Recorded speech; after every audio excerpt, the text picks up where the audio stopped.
Bismillahirrahmanirrahim. Assalamualaikum warahmatullahi wabarakatuh. Alhamdulillahi rabbil alamin. Hamdan katsiran tayyiban mubarakan fih kama yuhibbu rabbuna wa yarda. Asyhadu an la ilaha illallah wahdahu la syarika lah wa asyhadu anna Muhammadan abduhu wa rasuluh. Allahumma salli wa sallim wa barik ala Muhammad wa ala alihi wa ashabihi wa man sara ala nahjihi ila yaumiddin. Qala Allah Ta'ala, ya ayyuhalladzina amanu taqullaha haqqa tuqatih wa la tamutunna illa wa antum muslimun. Amma ba'd. Ayuhal ikhwah, a'azzani Allah wa iyyakum, ikhwani wa akhwati fillah, rahimani wa rahimakumullah, para bapak ibu sekalian dan saudara-saudariku sekalian yang saya hormati dan yang saya muliakan, dan yang selalu senantiasa dirahmati dan diberkahi Allah Subhanahu wa ta'ala. Pertama, segala puji hanya milik Allah Rabbal Alamin. Salawat dan salam senantiasa tercurah terlimpah kepada junjungan Nabi besar kita Muhammad sallallahu alaihi wasallam, juga kepada para sahabatnya radhiyallahu ta'ala anhum ajma'in, dan kepada kita semua yang setia, istiqamah, sabar dalam menjalankan tuntunan-tuntunannya, ajaran-ajarannya dan sunnah-sunnahnya ila yaumil qiyamah. Nas'alullah ta'ala bi asma'ihil husna wa bi sifatihil ulia. Kita berdoa dan memohon kepada Allah Subhanahu wa ta'ala dengan nama-namanya yang indah dan sifat-sifatnya yang mulia. Allahumma inna nas'aluka ilman nafi'an wa rizqan tayyiban wa amalan mutaqabbala. Ya Allah, anugerahkan kepada kami ilmu yang bermanfaat, rizki yang baik, dan amal yang diterima. Amin ya Rabbal Alamin. Ayuhal ikhwah, a'azzani Allah wa iyyakum, para bapak ibu sekalian dan saudara-saudariku sekalian yang saya muliakan. InsyaAllah ta'ala seperti biasa kita melanjutkan bahasan dan kajian rutin kita dalam materi tauhid, materi akidah. Masalah besar, masalah penting yang setiap muslim tidak ada udzur untuk tidak mengetahui dan mempelajarinya. Karena tauhid adalah aujabul wajibat, kewajiban yang paling wajib, kewajiban yang paling wajib. Bahkan tauhid juga adalah awalul wajibat, kewajiban pertama. Kewajiban pertama bagi setiap muslim dan muslimah untuk mempelajarinya dan mengetahuinya. Karena tauhid juga adalah dakwah setiap nabi dan rasul. Tidaklah Allah mengutus para nabi dan rasul melainkan mengajak manusia untuk bertauhid, untuk mengesahkan Allah, untuk menjadikan seluruh ibadah hanya kepada Allah Azza wa Jalla. Dan buku rujukan kita adalah kitab Tauhid karya Syekh Muhammad At-Tamimi rahimahullahu ta'ala rahmatan wasi'ah. Tapi pada pertemuan yang lalu telah kita mulai bab 16, yaitu bab keadaan para malaikat. Keadaan para malaikat sebagai makhluk Allah yang paling kuat, yang paling perkasa, dan rasa takut mereka ketika turun wahyu dari Allah Subhanahu wa taala. Artinya malaikat yang sekuat itu, yang sebesar itu, yang sedekat itu dengan Allah Azza wa Jal, mereka pun takut kepada Allah. Bahkan ketika mereka mendengar kalam Allah, mereka tersungkur sujud, bahkan pingsan. Malaikat terbesar pun, yaitu Jibril alaihissalam, pun seperti itu. Maka sebesar dan sedekat itu mereka kepada Allah, tidak boleh beribadah kepadanya, tidak boleh berdoa, beribadah, mengabdi kepada para malaikat tersebut yang kuat, yang besar tersebut, yang taat kepada Allah tersebut, apalagi kepada selain mereka, selain para malaikat, ya. Nah, ini sudah kita bahas pada pertemuan yang lalu tentang ya muqaddimah dari bab ini, dan termasuk sudah kita baca dalil-dalil yang dibawakan oleh penulis rahimahullahu ta'ala. Masih ada beberapa dalil yang belum kita baca, dan insyaallah hari ini kita lanjutkan dan selesaikan insyaallah ta'ala. Taib, untuk mengulang kembali apa yang sudah kita baca dari dalil-dalil, maka kita baca dalil lagi dari awal, ya, yaitu firman Allah surat Saba ayat 23. Hatta idza fuzzi'a, Allah berfirman, hatta idza fuzzi'a an qulubihim qalu madza qala rabbukum qalul haqq wa huwal aliyyul kabir. Sehingga apabila telah dihilangkan ketakutan dari hati mereka, yaitu hati para malaikat, ya, hati mereka yaitu hati para malaikat. Mereka berkata, para malaikat berkata, apakah yang telah difirmankan oleh Tuhanmu? Mereka menjawab, perkataan yang benar, dan dialah yang maha tinggi lagi maha besar. Ayat ini sudah kita baca dulu dan sudah kita jelaskan panjang lebar. Walhamdulillah.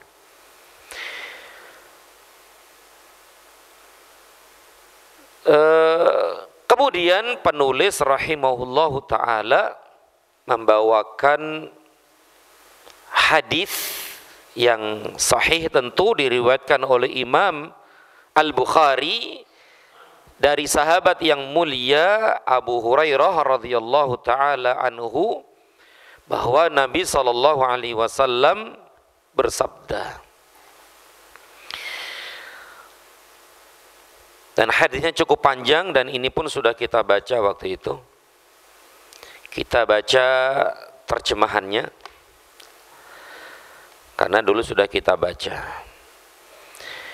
Apabila Allah Subhanahu wa ta'ala menetapkan perintah di atas langit, para malaikat mengepakkan sayap-sayapnya karena patuh akan firman-Nya. Seakan-akan firman itu yang didengar oleh para malaikat itu seperti gemerincing rantai besi yang ditarik di atas batu yang rata. Hal itu memekakkan mereka sehingga mereka jatuh pingsan karena ketakutan, karena takut kepada Allah Azza wa Jal.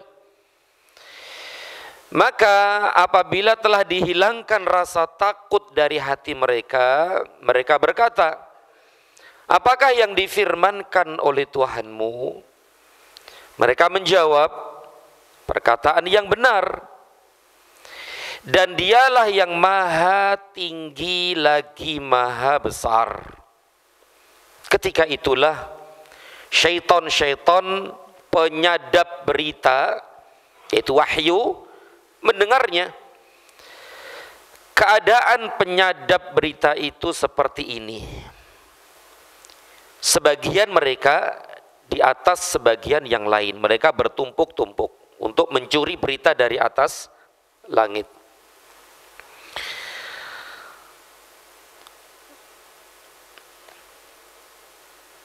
Sebagian mereka di atas sebagian yang lain. Berarti mereka sekali lagi bertumpuk-tumpuk satu dengan yang lain ketika mencuri berita dari langit yang Allah firmankan kepada para malaikat tadi.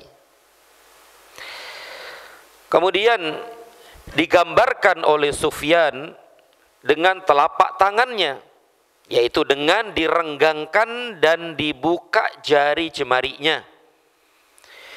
Maka ketika penyadap berita yang di atas mendengar kalimat firman itu, yang mendengar kalimat yaitu firman itu, disampaikanlah kepada yang di bawahnya. Nah, di bawah kan bertumpuk-tumpuk tuh, yang di atas menyampaikan berita itu kepada yang di bawahnya kepada yang di bawahnya lagi, dan seterusnya. Kemudian disampaikan lagi kepada yang ada di bawahnya, dan demikian seterusnya hingga disampaikan ke mulut tukang sihir atau tukang ramal. Akan tetapi kadangkala syaitan penyadap berita itu terkena syihab, yaitu meteor, percikan bintang begitu ya, sebelum sempat menyampaikan kalimat tersebut, yaitu kepada berikutnya atau kepada tukang sihir atau tukang ramal tadi. Dan kadangkala sudah sampai menyampaikannya sebelum terkena syihab. Lalu dengan satu kalimat yang didengarnya itu, tukang sihir atau tukang ramal melakukan 100 macam kebohongan. Masya Allah, kadang-kadang benar gitu kan, kadang-kadang benar yang disampaikan oleh tukang sihir itu, yang disampaikan oleh tukang ramal, kadang-kadang benar. Kalaupun benar, 100 kebohongan. Ada 100 kebohongan yang keluar dari mulut mereka. Tapi unik dan ajibnya, yang satu ini ya dibesar-besarkan. Yang satu yang benar nih, dan kadang-kadang itu benar tadi, dibesar-besarkan. Sehingga banyak manusia yang tertipu dan terperdaya dengan tukang sihir itu atau tukang ramal itu. Sehingga manusia berdatangan kepadanya. Dan disembunyikan 100 kebohongan tadi itu. Disembunyikan dan tidak diviralkan begitu Pak ya. Insyaallah. Tapi kita lanjutkan sabda Nabi SAW yang artinya, mereka, yaitu yang mendatangi tukang sihir atau tukang ramal, mengatakan, bukankah dia telah memberitahu kita bahwa pada hari anu akan terjadi anu, pada hari ini akan terjadi ini, hari besok akan terjadi ini dan itu. Dan itu terjadi benar gitu. Kan kadang-kadang benar. Ya, tapi ini diviralkan, ini yang dibesar-besarkan, ini yang diberitahukan ke telinga satu dengan yang lainnya. Tapi yang 100 kebohongan, kedustaan disembunyikan. Sehingga dipercayalah tukang sihir atau tukang ramal tersebut karena satu kalimat yang telah didengar dari langit. Hadis ini sudah kita baca dulu dan sudah kita jelaskan juga. Perlu diketahui akhi bahwa hadis ini menafsirkan ayat yang di atas. Jadi ayat ini surat Saba tadi dijelaskan oleh hadis. Berarti hadis ini menjelaskan ayat tersebut.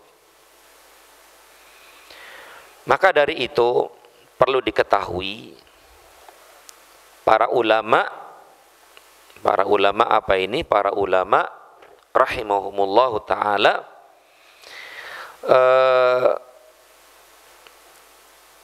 membawakan cara metode dalam menafsirkan ayat Al-Qur'an. Ya, ada metode cara menafsirkan Al-Qur'anul Karim, ayat-ayat Al-Qur'an. Yaitu mereka membuat tahapan-tahapan dalam menafsirkan ayat-ayat Al-Qur'an. Yaitu yang pertama, tahapan yang pertama, menafsirkan ayat Al-Qur'an dengan ayat Al-Qur'an yang lain. Karena Al-Quran, ayat dengan ayat itu kadang-kadang saling menafsirkan satu dengan yang lain. Ya, kadang-kadang ayat Al-Quran ini ditafsirkan dengan ayat Al-Quran yang lain. Artinya di surat yang lain atau di ayat yang lain. Berarti ini metode yang pertama atau tahapan yang pertama. Tahapan pertama dalam menafsirkan Al-Quran Al-Karim. Dan ini tentu tugasnya siapa, Pak? Tugas jenengan ya? Tugas antum enggak? Para ulama ya, bagi kita ya berat banget lah ya, susah ya, karena di situ ada kaidah-kaidah yang harus diketahui. Tapi ini tentu tugasnya para ulama ya, rahimahumullahu taala, dan kita membaca kitab-kitab mereka gitu kan. Jadi ayat ditafsirkan dengan ayat. Ini tahapan yang pertama. Kemudian yang kedua, menafsirkan ayat Al-Quran dengan apa Pak ya? Dengan sunnah, dengan hadis. Contohnya ini. Surat Saba tadi, ayat berapa tadi? 2, 3. Ditafsirkan oleh hadis, ditafsirkan oleh sunnah. Yang sunnah tadi sudah kita baca barusan tuh, riwayat Bukhari dari Abu Hurairah tadi itu. Nah ayat tadi itu kan kadang-kadang kita belum jelas nih, ini hati-hati siapa kan gitu kan. Sehingga apabila telah dihilangkan ketakutan dari hati mereka siapa di sini? Kan masih pertanyaan kan? Nah, ternyata mereka di sini maksudnya para malaikat. Taunya dari mana? Dari hadis. Begitu. Dihilangkan ketakutan. Oh, mereka juga takut, iya. Takutnya seperti apa? Dijelaskan dalam hadis tadi itu. Mereka tersungkur sujud sampai pingsan, kan begitu? Berarti ayat ini dijelaskan oleh hadis ini. Oh, ternyata ayat ini sudah jelas kalau begitu, karena dijelaskan sendiri oleh Rasulullah Sallallahu Alaihi Wasallam. Nah ini tahapan yang kedua. Tahapan yang ketiga, ayat Al-Quran ditafsirkan dengan apa? Dengan perkataan para sahabat, atau ditafsirkan oleh perkataan tabi'in. Ditafsirkan dari perkataan sahabat atau tabi'in. Tentu ini tahapan-tahapan ya Pak. Kalau memang tidak ada ayat yang menjelaskan ayat ini, maka turun ke tahapan yang kedua. Hadisnya ada nggak nih? Kalau nggak ada juga, maka apa kata para sahabat tadi tentang ayat ini. Apa kata sahabat, apa kata para sahabat tentang ayat ini? Dan pakar tafsir dari kalangan sahabat itu siapa, Pak? Pakarnya Ibnu Abbas radhiyallahu taala anhuma. Ya, beliau adalah pakar tafsir, ahli tafsir dari kalangan sahabat. Nah, dilihat dulu nih perkataan Ibnu Abbas atau Ibnu siapa gitu, udah ulama-ulama sahabat yang lain atau tabi'in. Tapi kalau tidak ada juga gimana? Masuk ke tahapan yang keempat. Apa itu? Ditafsirkan dengan lughatul arabiyyah, dengan bahasa Arab. Dengan bahasa Arab. Nah, inilah tahapan-tahapan metode para ulama dalam menafsirkan Al-Quran, menafsirkan ayat-ayat Al-Quran, sehingga ayat Al-Quran ini menjadi jelas gitu. Kadang-kadang apa maksudnya ini ya?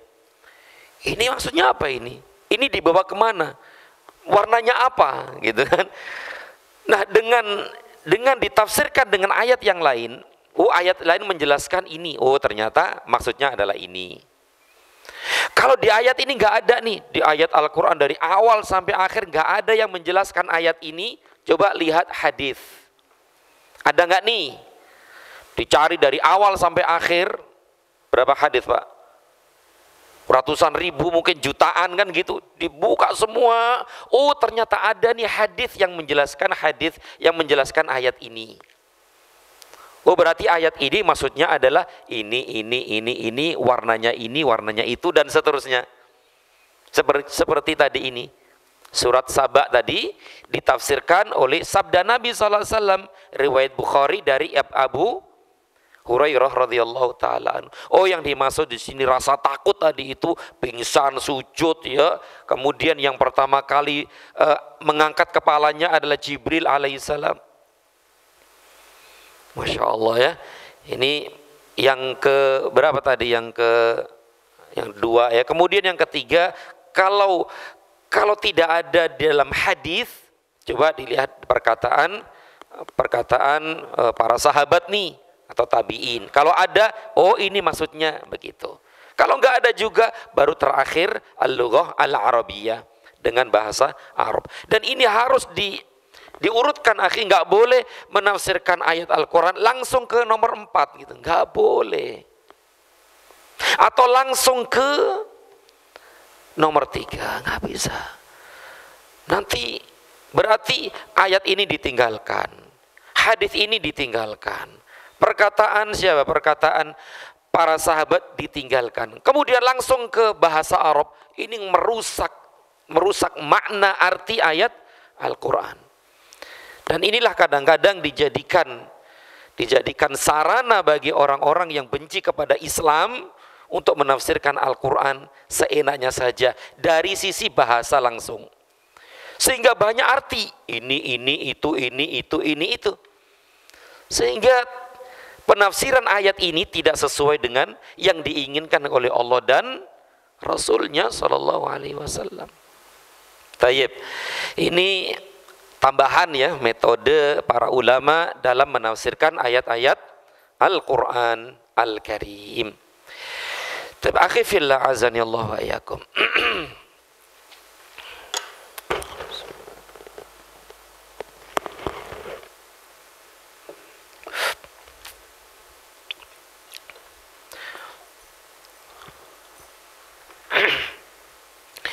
Pada pertemuan yang lalu telah kita sebutkan beberapa karakteristik keistimewaan, keutamaan, dan karakteristik para malaikat ini. Yang dulu sudah kita sebutkan bagaimana besarnya malaikat ini dan kuatnya malaikat ini. Hebatnya malaikat ini, perkasanya malaikat ini. Meskipun demikian, tidak boleh diibadahi, tidak boleh disembah selain Allah Subhanahu wa taala. Dan dulu sudah kita sebutkan di antara karakteristik keutamaan para malaikat itu apa akhirnya? Mereka itu dekat dengan Allah. Para malaikat adalah makhluk yang sangat dekat dengan Allah. Dibandingkan dengan manusia. Manusia di mana? Di bumi. Malaikat di atas langit nan jauh di sana.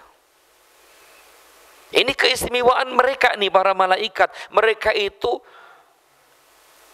dari sisi kedekatannya itu dekat dengan Allah Subhanahu wa taala. Tapi sedekat-dekatnya tentu jauh juga gitu loh. Tapi dibandingkan dengan manusia, itu para malaikat tentu lebih dekat kepada Allah Subhanahu wa taala. Karena mereka itu dekat sama Allah, maka Allah itu sering berbicara dengan mereka. Ya, Allah sering berbicara dengan mereka. Nah, dalam ayat tadi itu, dalam ayat dan hadis tadi sudah kita sebutkan. Allah menyampaikan wahyu kepada para malaikat. Dan itu sering gitu.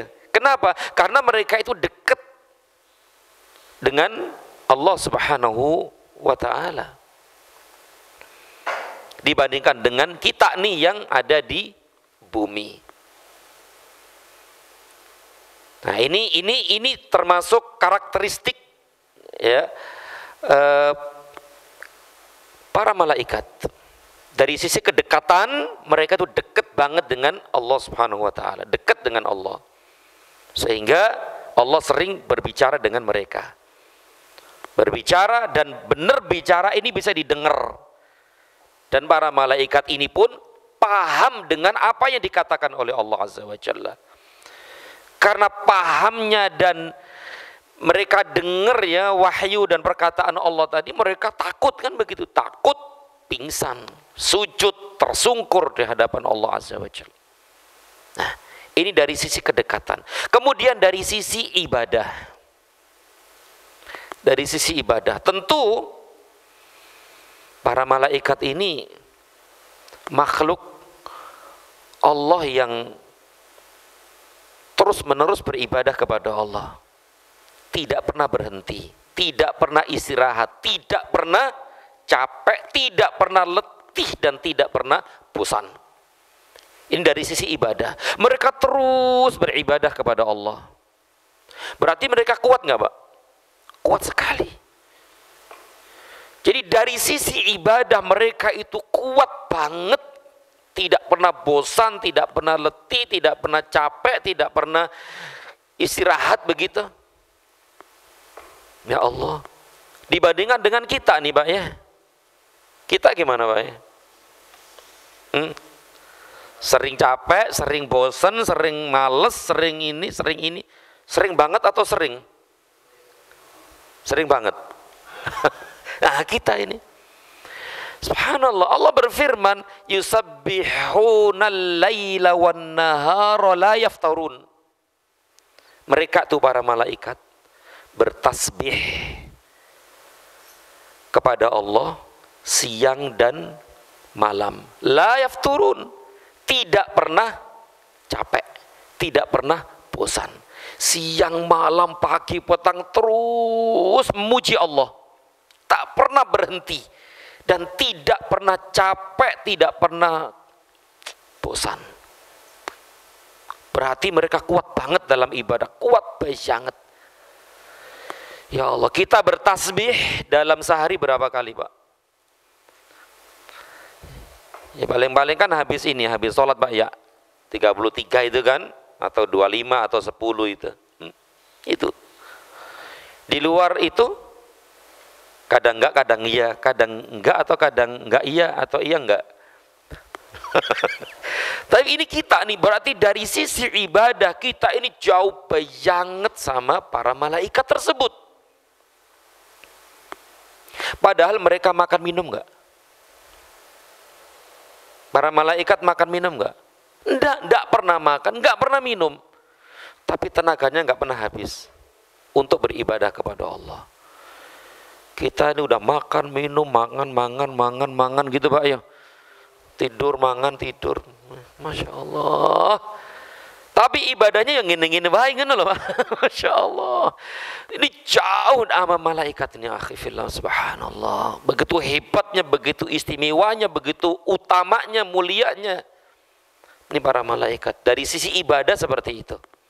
Meskipun mereka tidak makan, tidak minum, tapi nggak pernah capek, letih, bosan, enggan, males ibadah kepada Allah Subhanahu wa taala. Mereka tasbih, mereka bertasbih kepada Allah, mereka memuji Allah, mereka ruku, mereka sujud, mereka subhanallah. Luar biasa para malaikat ini. Kemudian dari sisi kesolihan, Masya Allah ya, dari sisi kesolihan mereka tidak diragukan lagi, mereka itu selalu taat kepada Allah. Tidak pernah melanggar perintah Allah sama sekali. Sekali saja nggak pernah. Ya Allah. Jadi tidak pernah durhaka kepada Allah. Tidak pernah berbuat maksiat kepada Allah selama-lamanya dari awal mereka diciptakan sampai akhir zaman. Nggak pernah maksiat sama sekali sama Allah. Tidak pernah melanggar perintah Allah. Tak pernah sama sekali. Masya Allah. Allah berfirman, Ya ayyuhalladzina amanu qu anfusakum wa ahlikum nara waquduhan nas wal hijarah 'alaiha malaikatun ghiladun syidadul la ya'sunallaha ma amarahum wa yaf'aluna ma yu'marun. Masya Allah. La ya'sunallah, mereka tidak pernah bermaksiat kepada Allah dari apa-apa yang diperintahkannya. La ya'sunallaha ma amaru wa yaf'aluna ma yu'marun, dan mereka siap melaksanakan apapun yang dilakukan, yang diperintahkan oleh Allah kepada mereka. Masya Allah. Kita setiap hari bermaksiat, ya Masya Allah, padahal sudah mendapatkan begitu banyak rezeki nikmat dari Allah, makan, minum, tempat tinggal, kendaraan, sehat walafiat, dan seterusnya. Tapi malaikat nggak pernah makan, nggak pernah minum, tapi seperti itu. Kita makan, minum, dan seterusnya, setiap hari berbuat maksiat, berdosa dan maksiat, ya Masya Allah. Nah, inilah karakteristik para malaikat nih. Dari sisi kesolihan, jelas mereka itu solih, selalu taat kepada Allah dan tidak pernah berbuat maksiat sedikit pun dan sekalipun. Berbeda dengan kita nih, Masya Allah ya. Kemudian akhifillah. Kemudian dari sisi fisik. Kalau yang pertama tadi dari sisi apa? Dari sisi kedekatan, kemudian dari sisi ibadah, dari sisi kesolihan. Sekarang dari sisi fisik. Tentu mereka itu berfisik ya, sebagaimana kita nih. Kita berfisik, mereka pun berfisik. Kita berjasad, mereka pun berjasad. Nah, sama. Mereka punya fisik, mereka punya zat, mereka juga berzat, kita pun berzat, sama. Sebagaimana syaitan, sebagaimana jin. Ada mereka itu. Benar-benar ada. Bukan hanya sekedar kekuatan kebaikan. Kalau syaitan, ada yang mengatakan syaitan itu kekuatan keburukan, kejahatan. Malaikat itu berzat, memiliki fisik, memiliki postur gitu. Sama dengan kita. Kita punya fisik, berjasad, punya badan ya, postur, sama, mereka pun demikian. Nah, dari sisi fisik mereka itu subhanallah, mereka itu malaikat ini diciptakan lebih dahulu daripada manusia. Istimewa enggak ini? Istimewa. Masya Allah, ini para malaikat ini diciptakan oleh Allah lebih dahulu daripada manusia.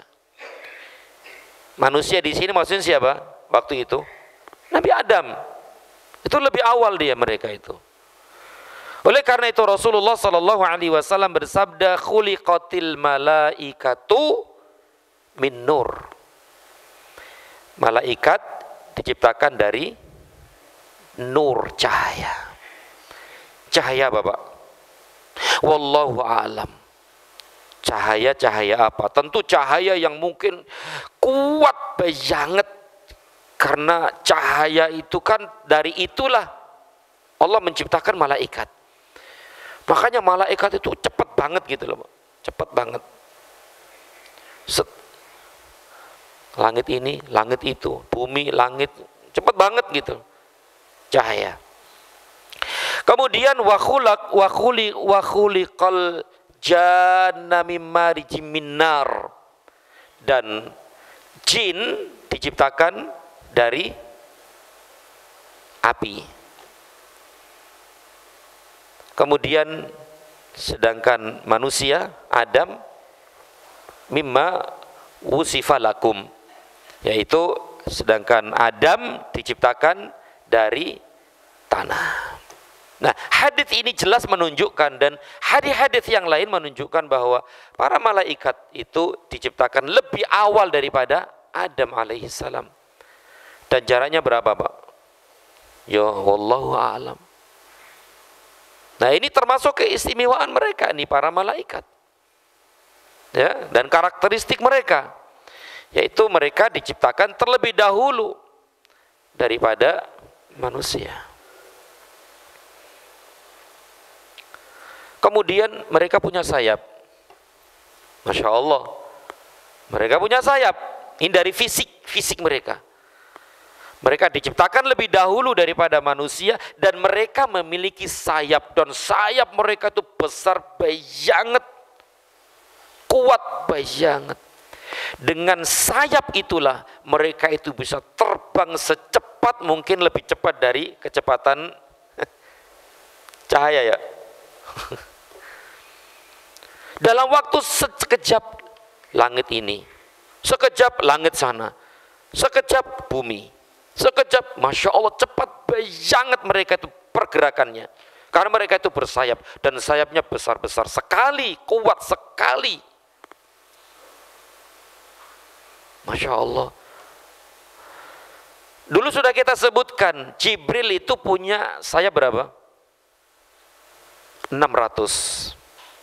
Jibril alaihissalam memiliki sayap jumlahnya 600, dan itu menutupi ufuk semuanya. Ini satu malaikat. Bagaimana dengan malaikat-malaikat yang lain?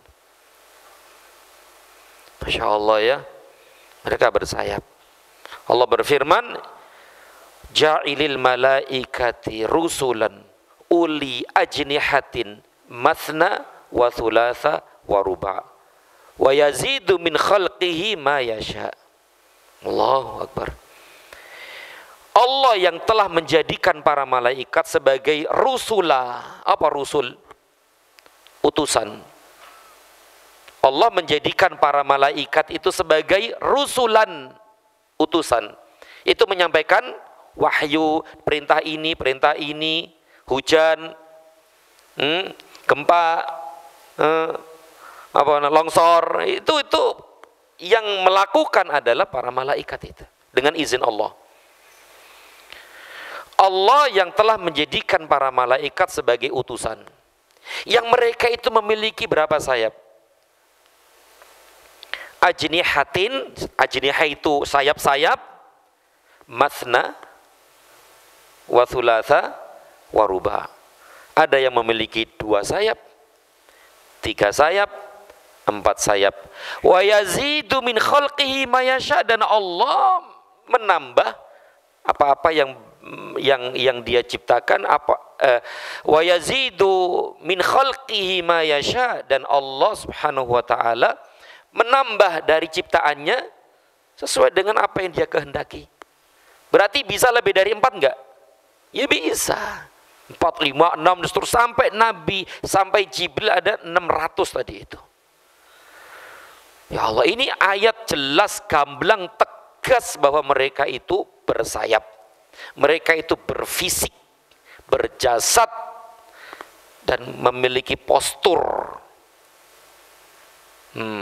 Ayat yang mengatakan demikian, dan hadits-hadits banyak sekali tentang itu. Mereka bersayap. Kemudian dari sisi fisik mereka itu sangat besar banget, akhi. Sangat besar banget mereka itu, akhi. Kita ini kecil banget, gak ada apa-apanya, kecil banget kita ini. Udah kecil lemah nih.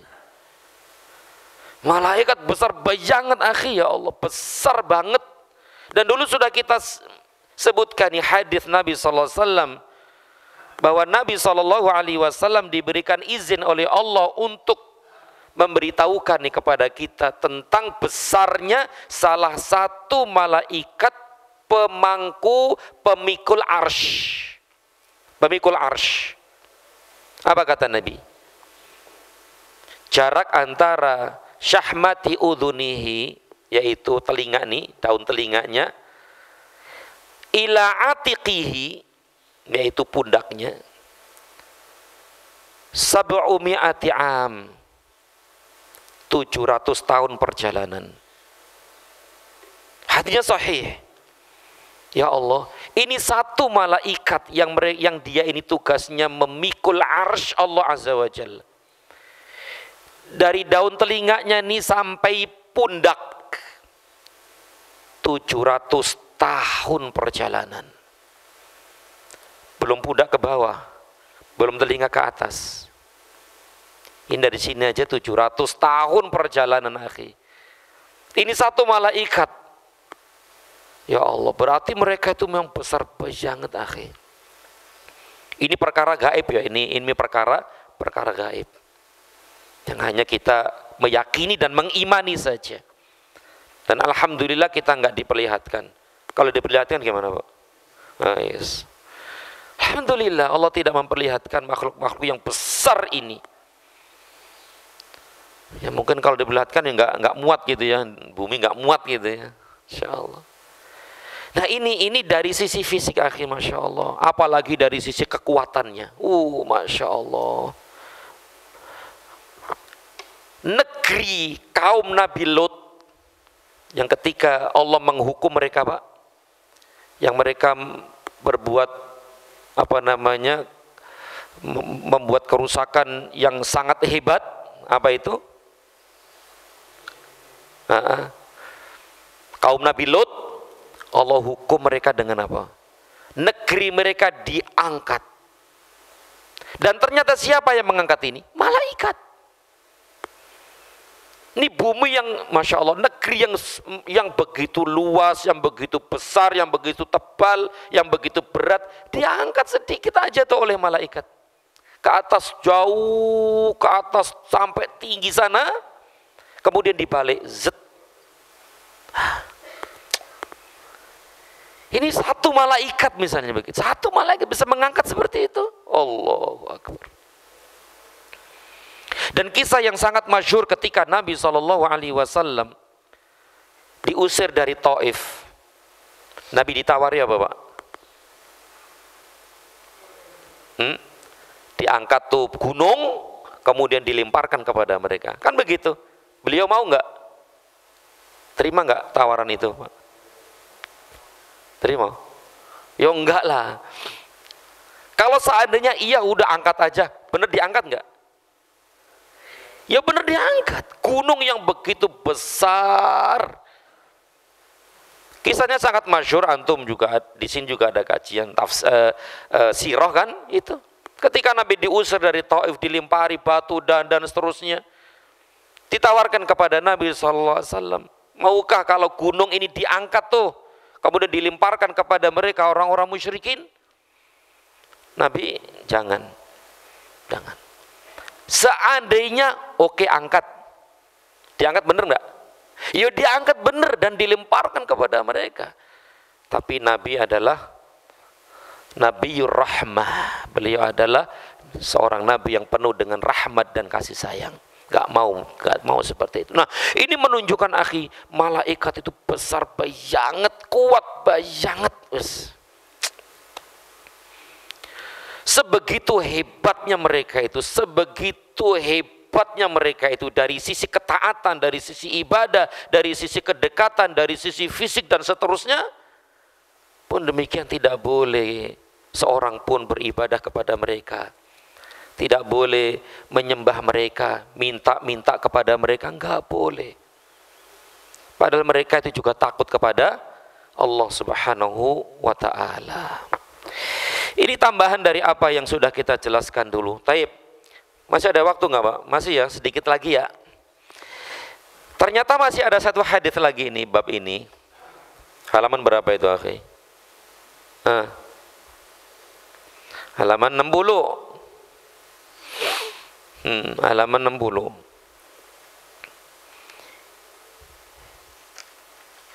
Jadi penulis rahimahullah membawakan dalil dari bab ini, 3 dalil. Al-Quran yaitu surat Saba ayat 23, kemudian hadis Nabi dari Abu Hurairah yang barusan sudah kita baca. Nah sekarang hadis terakhir nih yang dibawakan oleh beliau rahimahullah. Dan hadis ini semakna dengan hadis Abu Hurairah tadi. An-Nawas bin Sim'an radhiyallahu anhu menuturkan bahwa Rasulullah sallallahu alaihi wasallam bersabda,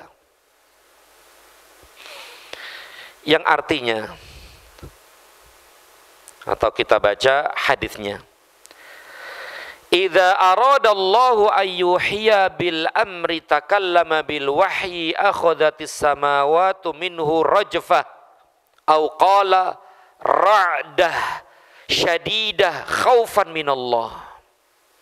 Apabila Allah hendak mewahyukan perintahnya, apabila Allah hendak mewahyukan perintahnya, maka dia firmankan wahyu itu dan langit-langit bergetar dengan keras karena takut kepada Allah.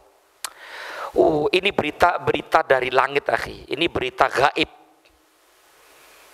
Ketika Allah memerintahkan sesuatu, tidak hanya malaikat itu takut, tidak hanya para malaikat yang besar yang kuat itu takut, tidak hanya mereka itu tersungkur, tidak hanya mereka itu pingsan, bahkan tempat mereka singgah, yaitu apa? Langit bergetar kuat. Kenapa? Takut kepada Allah. Antum tahu langit itu gedenya kayak apa, Pak? Tingginya seperti apa, tebalnya seperti apa, kuatnya seperti apa. Mereka itu takut kepada Allah sampai mereka bergetar kuat karena takut kepada Allah Azza wa Jalla. Dan alhamdulillah bergetarnya mereka itu tidak sampai terdengar oleh kita. Ya Allah, ini malaikat yang begitu kuat, langit yang begitu hebatnya ini takut sama Allah. Bagaimana dengan manusia ini, Pak ya? Masya Allah, kita yang selemah ini aja begini. Allah, kita lanjutkan, akhi. Jadi ini malah langit-langit bergetar dengan keras karena takut kepada Allah Azza wa Jalla. Fa'idha sami'a dhalika ahlus samawati su'iqu wa kharru lillahi sujada. Lalu apabila para malaikat penghuni langit, ya, apabila para malaikat penghuni langit mendengar firman tersebut, mendengar firman Allah, perkataan Allah, ucapan Allah, perintah Allah, pingsanlah mereka, para malaikat pingsan mereka dan bersimpuh sujud kepada Allah Azza wa Jalla. Ya Allah, ini peristiwa-peristiwa kejadian hebat luar biasa di luar nalar kita, tapi itu terjadi, akhi, benar-benar terjadi dengan kehendak Allah Subhanahu wa ta'ala. Ya berarti kejadian-kejadian di atas langit ini lebih hiruk pikuk daripada di bumi ya, Pak ya. Di bumi tenang, tentrem. Hujan ya hujan saja, Pak ya. Seger hujan kan. Banjir ya banjir sebentar doang ya, Pak ya. Di dunia ini sedikit. Jadi akhi, yang terlihat oleh mata itu sedikit banget dibandingkan dengan yang tidak terlihat oleh mata. Perkara-perkara gaib itu, akhi, perkara-perkara gaib itu lebih banyak daripada yang nampak. Makanya di antara sifat orang yang beriman itu apa? beriman kepada perkara gaib. Alif lam mim dzalikal kitabu la raiba fihi hudal lil muttaqin alladzina yu'minuna bil ghaibi. Sifat pertama seorang mukmin nih, beriman kepada gaib.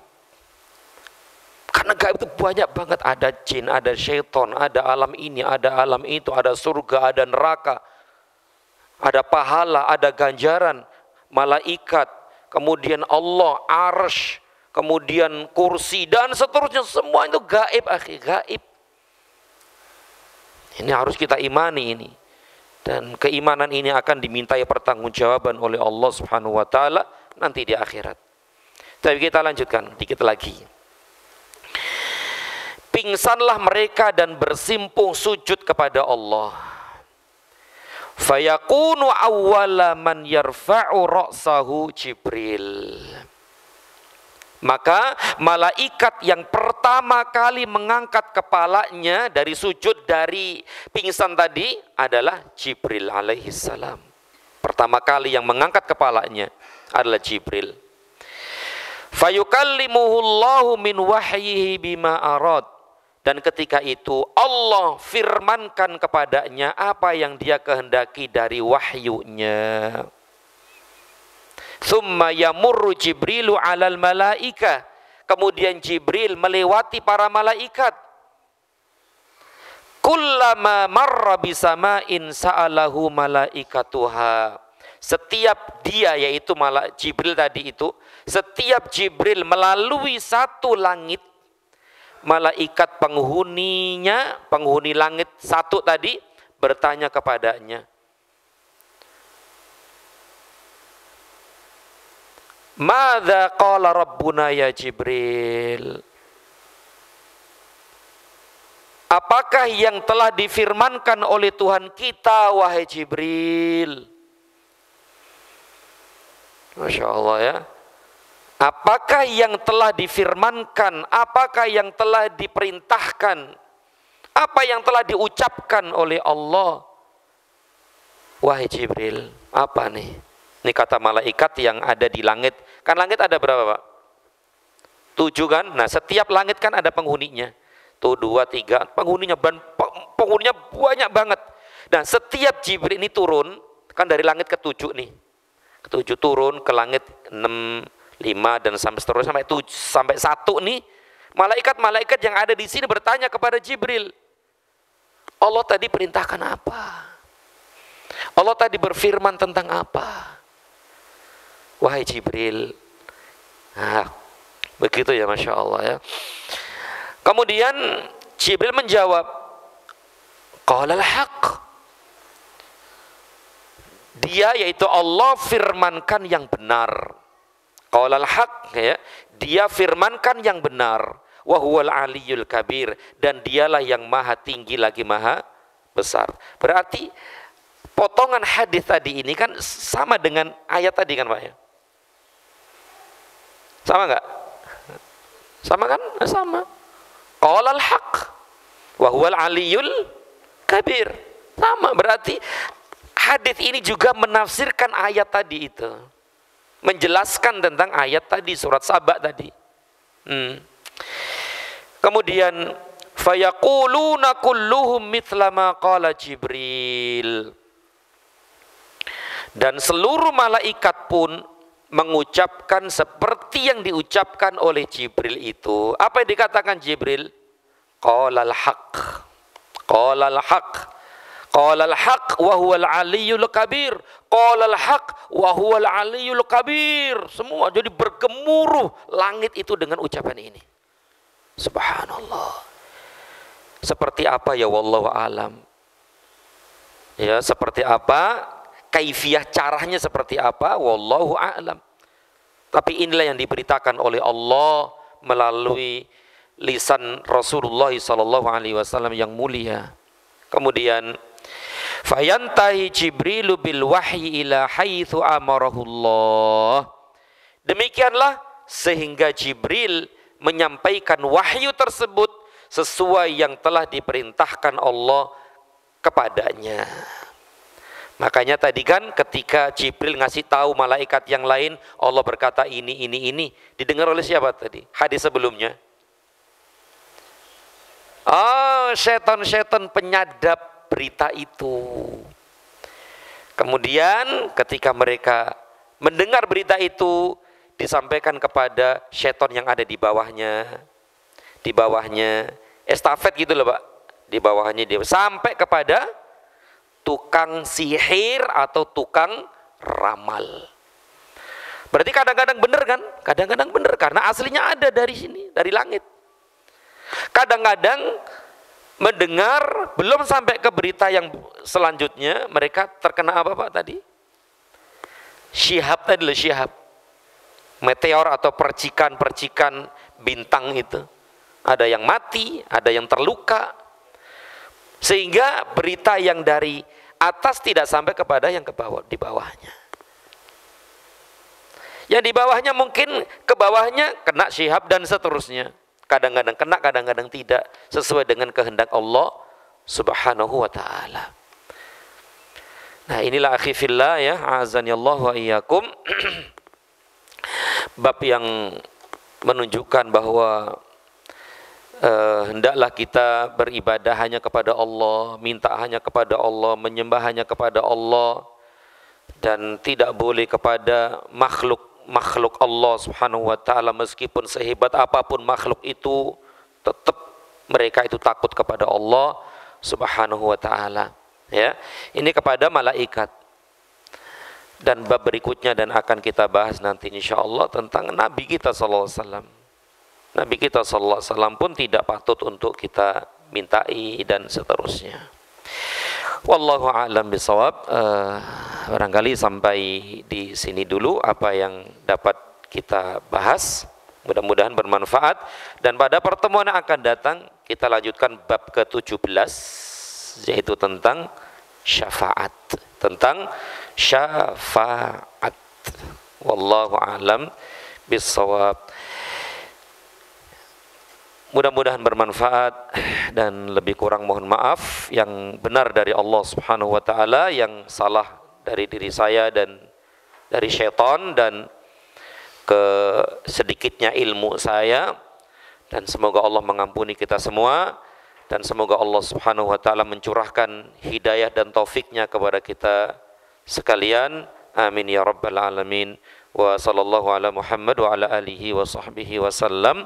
Subhanakallahumma wa bihamdika asyhadu an la ilaha illa anta astaghfiruka wa atubu ilaik. Wassalamu alaikum warahmatullahi wabarakatuh.